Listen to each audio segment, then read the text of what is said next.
Hello, আসসালামু আলাইকুম everyone. This is Rahat and this is Mohammad. Zubair Hossain. তো আজকে হচ্ছে আপনাদের যে কনফিউশন ছিল যে একটা জিমে যাওয়ার সময় মানে একটা বিগিনার যারা আছে তাদের হচ্ছে কি কি প্রবলেম ফেস করতে হয়। আমি হচ্ছে এটা নিয়ে আজকে আলোচনা করব। তো আমাদের যে জুবায়ের ভাই আছে, তো উনি হচ্ছে আমাকে কোশ্চেন করছিল যে ভাই আপনারা তো জিম টিম করতেছেন। তো এখন হচ্ছে আমি এই কোশ্চেন গুলো আপনাকে তুলে ধরছি। তো এই কোশ্চেন গুলা আমি হচ্ছে ভাবলাম যে যেহেতু অ্যান্সার গুলো দিবই, তো হচ্ছে আপনাদের সবার সামনে অ্যান্সার গুলা দেই। তো আপনারা যারা হচ্ছে স্টার্ট করতে যাচ্ছেন আপনাদের কিছু হেল্প হবে। আশা করি আপনাদের যেই কোশ্চেন গুলো আছে ওই কোশ্চেন গুলোর মধ্যে হচ্ছে আজকে কিছু কোশ্চেন অ্যান্সার আপনারা পেয়ে যাবেন। আমি ডিসক্লেইমার দিয়ে দিই, আমি হচ্ছে কোনো ফিটনেস কোচ না, বাট হচ্ছে আমি আমার এক্সপিরিয়েন্সটা আপনাদের মাঝে শেয়ার করব। আমার যে 3 বছর জার্নি ছিল ফিটনেসের, তো এইখান থেকে হচ্ছে আমি আপনাদেরকে যতটুকু অভিজ্ঞতা হয়েছে সেখান থেকে হচ্ছে আমি আজকে শেয়ার করব। ফার্স্ট কোশ্চেনটা হচ্ছে জুবায়ের ভাইয়ের। আসসালামু আলাইকুম রাহমাতুল্লাহ। অ্যাজ এ বিগিনার হিসেবে অনেকগুলো কোয়েশ্চেন মনের ভিতরে এসেই পড়ে। যে ফার্স্ট অফ অল আমরা যারা জিমন্যাস্টিক আছি তো যারা জিম করতেছেন অবশ্যই অনেক কিন্তু প্রশ্ন থাকে মনের ভিতরে। যে প্রথমত হচ্ছে জিমটা কেন করব বা জিমটা কাদের জন্য? ঠিক আছে না? আপনার কাছে প্রথম প্রশ্ন হচ্ছে জিমটা কেন আমাদের জন্য জরুরি? মূলত হচ্ছে যে ভাইয়ার যে কোশ্চেনটা, যে জিমটা কেন আমাদের জন্য জরুরি। তো জিমটা হচ্ছে আমাদের জন্য অনেক জরুরি একটা মানে সম্পদ। এটা সম্পদ বলতে পারি। কারণ হচ্ছে জিম জিনিসটা হচ্ছে যদি আপনি করেন, শারীরিক চর্চা যদি আপনি করেন, সেক্ষেত্রে দেখা যায় হচ্ছে আপনার ফিজিক এটা কিন্তু কখনো কেনা যায় না। এটা হচ্ছে আপনার একটা সম্পদ হয়ে আপনার বডিতে আজীবন স্টে করে। তো আপনি যখন হচ্ছে দেখবেন কোথাও রাস্তায় হেঁটে যাবেন, দেখবেন আপনি ৪-৫ জন থেকে বা ১০ জন থেকে হচ্ছে একটু আলাদা, ডিফারেন্ট লাগে। তো জিম করলে দেখা যায় একটু কনফিডেন্স বাড়ে। পাশাপাশি হচ্ছে আপনি যে শার্ট পরতেছেন, গেঞ্জি পরতেছেন, যেটাই পরতেছেন, আপনার শরীরে হচ্ছে একটা যথেষ্ট ফিট মানে ফিট হচ্ছে। তো আপনাকে আয়নায় দেখতেও ভালো লাগতেছে। তো জিম জিনিসটা হচ্ছে একটা প্যাশন। আপনারা যারা হচ্ছে নিজেকে সুন্দরভাবে উপস্থাপনা করতে চান বা হচ্ছে সাজাইতে চান, নিজেকে পরিপাটি রাখতে চান, তাহলে আমি বলব যে অবশ্যই জিম করবেন, শারীরিক চর্চা করবেন। আমরা বুঝতে পারলাম যে মূলত জিম যে বিষয়টা আছে বা ব্যায়াম বা এক্সারসাইজ যেটাই বলেন না কেন, এটা নিয়মিত করার মাধ্যমে দেখা যাচ্ছে যে আমরা নিজেকে সুন্দরভাবে উপস্থাপন করতে পারি, ঠিক না? মানে আমাদের কনফিডেন্স বিল্ড হয়। হ্যাঁ, চলার কনফিডেন্সটা। পথে হ্যাঁ। কনফিডেন্সটা বিল্ড হয়। হুম। জিম করার ক্ষেত্রে দেখা যায় যে আমাদের নট অনলি যে আমাদের শারীরিক দিক দিয়ে চেঞ্জ হচ্ছে এমন না। দেখা যায় আমরা সব দিক দিয়ে ফিট থাকি। আমাদের অ্যাথলিট টাইপের একটা ভাব চলে আসে। পাশাপাশি হচ্ছে যে আমাদের ডায়েটটাও চেঞ্জ হয়। তো দেখা যায় যে একটা জিমের করার ক্ষেত্রে আমাদের কিন্তু ডে বাই ডে আমরা কিন্তু নতুনত্ব কিছু শিখতে পারি। যেমন হচ্ছে খাবারের অনেক কিছু হচ্ছে আমরা জানতে পারি। Protein, carbohydrate, fats. তো আমরা হচ্ছে আমাদের খাবারের রুটিনটা চেঞ্জে চলে আসে। মানে হচ্ছে আপনি একটা ভালো ডায়েটের ভিতরে চলে আসেন। তো এটা আমাদের সবার জন্যই জরুরি। আর শারীরিক সুস্থতা তো সবাই চায়। তো জিম করলে হচ্ছে আপনি অবশ্যই একটা সুস্থতা জীবনযাপন করবেন। এটাই হচ্ছে আমার অ্যান্সার। আরেকটা প্রশ্ন করতে চাচ্ছি, কি বলেন? অবশ্যই, অবশ্যই। আপনার আজকে হচ্ছে যতগুলো কোশ্চেন থাকে অ্যাজ এ বিগিনার হিসেবে একটা মানুষ যখন জিমে যায়, অনেক ধরনের কোশ্চেনই তো থাকে। সেই কোশ্চেন গুলো আমাকে সব কয়টাই করেন। আমি হচ্ছে আপনার অ্যান্সারটা দেওয়ার চেষ্টা করবো। জি। আরেকটা কোশ্চেন হচ্ছে যে আমরা যারা ধরেন নিয়মিত যারা ব্যায়াম করতে পারছি না বা জিম করতে পারছি না, তাদের জন্য কি করণীয়? তাদের জন্য আপনি কি বলবেন? যে তারা নিয়মিত তো অনেকেই আছে যারা জিমে ভর্তি হয়েছে বা নিয়মিত ব্যায়াম করতেছে, তাদের জন্য বলার কি আছে আপনার? আচ্ছা, এখানে একটা কারাপশন আছে যে আহ, দুইটা রিজনে হচ্ছে অনেকে হচ্ছে জিমে জয়েন করে বাট হচ্ছে জিম করতে পারে না রেগুলার। সেটা হয়তো উনি ব্যস্ততার কারণে বা জব সেক্টরে বা কোনো একটা ইস্যুর কারণে হচ্ছে সে করতে পারে না, বা পারিবারিক চাপ বা হচ্ছে ফ্যামিলি প্রেশার, অনেক ধরনের ইস্যু থাকতে পারে। তো এখানে আমি বলবো যে ভাই সারাদিন 24 ঘন্টার মধ্যে জাস্ট একটা ঘন্টা আপনি কি আপনার জিমের জন্য সময় বের করতে পারবেন না? এটা হচ্ছে আমার অ্যান্সার যে আপনার একটা ঘন্টা যদি সময় বের করেন সেক্ষেত্রে হচ্ছে আপনার বডির কিছু চেঞ্জেস আসতেছে। তো একটা পজিটিভ দিক যদি আপনার বডিতে চলে আসে একটা ঘন্টা জাস্ট ইউজ করলে, তো আমি বলবো যে এটা জাস্ট মোটিভটা আপনার নিজেই বের করতে হবে। আর হচ্ছে সময়টা আপনার নিজেই বের করতে হবে। আরেকটা হচ্ছে যে যারা নিয়মিত ব্যায়াম করতেছে বা জিমে যাচ্ছে, তাদের প্রতিদিন কি রকম খাবার বা কি ধরনের প্রোটিন, কার্বোহাইড্রেট বা কি ধরনের খাবার তাদের প্রতিদিন গ্রহণ করতে হয়, একটু যদি বলতেন। তো আমি হচ্ছে আপনাদেরকে বলি যে আমি কিন্তু আগে আমার পাস্টে করোনার দিক দিয়ে আমি জিম স্টার্ট করি। তো আমার করোনার দিকে আমি হয়তো পিকচার একটা শেয়ার করবো আমি কেমন ছিলাম। আমার ওয়েট ছিল হচ্ছে 85 কিলো। তো ওইখান থেকে হচ্ছে এখন 64 কেজি আমি এখন আছি। তো অলমোস্ট 20 প্লাস হচ্ছে আমার বডি ওয়েট কমছে, পাশাপাশি হচ্ছে মাসল বিল্ড হয়েছে, তো ফ্যাট লস মোটামুটি ভালো হয়েছে। তো এখন এইখানে ভাইয়ার কোশ্চেনটা হচ্ছে যে কি খাইতে হয় না খাইতে হয়। জি, জি। কি আচ্ছা, ধরনের খাবারগুলো কি ধরনের খাবারগুলো গ্রহণ করতে হয়? তো যখন হচ্ছে আপনি জিম করবেন তো আপনি দেখবেন যে আপনার বডি ওয়েট ট্রেনিং করার ক্ষেত্রে আপনার বডি ওইখানে হচ্ছে মাসল গুলো ফেটে যায়। হেভি ওয়েট ট্রেনার করার ক্ষেত্রে হচ্ছে আপনার মাসল ফেটে যায়।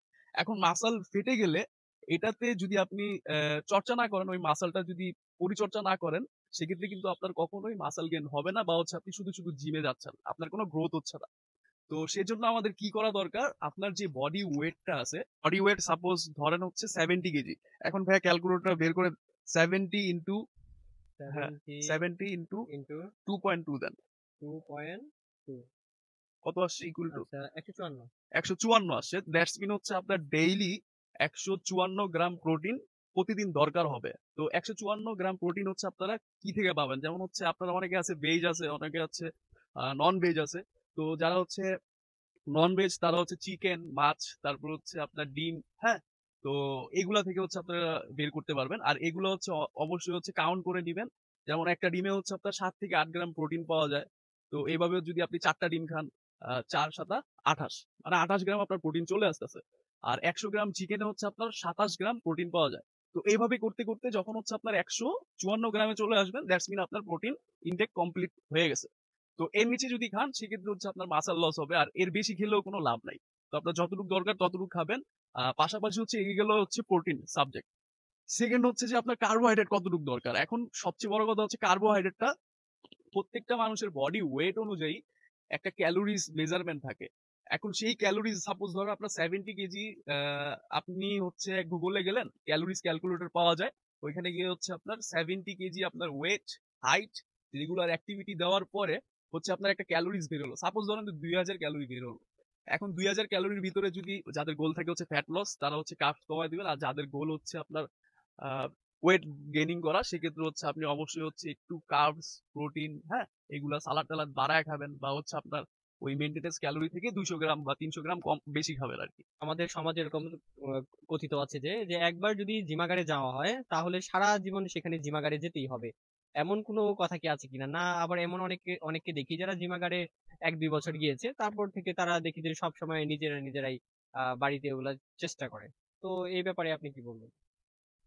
আচ্ছা, ভাইয়া যেটা বলছে এটা অনেকের কোশ্চেন, যে এমন হয় যে ভাই আমি ১ বছর করছি, ১ বছর করার পরে হচ্ছে আর করতে পারবো না, আমার মেয়াদ বেড়ে যেতেছে, বা জিম ছেড়ে দিলে হচ্ছে মেদ বেড়ে যায়, মোটা হয়ে যায় মানুষ, অনেক ধরনের মানে কোশ্চেন থাকে মানুষের। আসলে আপনি যখন একটা জিনিস করবেন তখন হচ্ছে আপনি অটোমেটিকলি ওইটার প্রতি এমন নলেজ গেইন করবেন, তখন আপনি অটোমেটিকলি বুঝে যাবেন যে আপনার কি করা দরকার।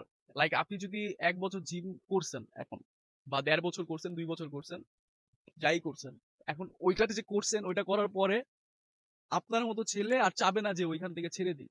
কারণ আপনি একটা অনেক কষ্ট করে হচ্ছে আপনার বডি বিল্ডিং ক্রিয়েট করছেন, আপনার বডি চেঞ্জ করছেন। তো ওইখান থেকে আপনি চাবেন না কখনো যে আমি এত কষ্ট করে আসছি এই জায়গায় আবার ছেড়ে দিই। তো আপনি মোটিভ থাকবে যে আপনি করবেন। আর সেকেন্ড থিং হচ্ছে যদি না করেন বা ছেড়ে দেন, তাহলে আপনার অন্তত এতটুকু নলেজ থাকবে যে আমার ডায়েট কি নেওয়া দরকার, যেই ডায়েটটা নিলে আমি মোটা হব না।